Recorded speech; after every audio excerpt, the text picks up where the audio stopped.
Cette date, c'est l'occasion de revisiter l'histoire de l'abolition de l'esclavage, mais aussi les personnages importants dans cette lutte, comme l'esclave romain. Il avait désobéi en jouant du tambour sur l'habitation du champ au prêcheur, pendant que les autres captifs préparaient du manioc. Il sera arrêté sur ordre du maire de Saint-Pierre. À partir de là, c'est le début de la révolte. Dominique Legros. La révolte déterminante, celle qui a marqué l'arrêt total de l'esclavage des nègres dans les colonies françaises, a débuté un jour de 1848. Pendant des semaines, le son des tambours et des conques de Lambie a résonné dans toute la Martinique.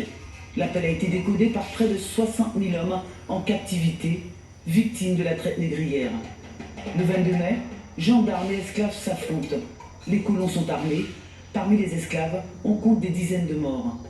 À l'origine de cette insurrection, le tambouiller romain, un esclave qui refuse d'obéir aux ordres du maître du champ.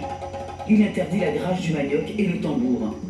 Très vite, le rebelle est appréhendé et jeté dans la geôle de Saint-Pierre. De l'eau dépassée farine. Dès lors, les esclaves du prêcheur et de toute la côte caraïbe se fédèrent. Ils exigent la libération immédiate de Romain. C'est Pori Papi, mulâtre adjoint au maire de Saint-Pierre, qui exécute les ordres des esclaves déterminés.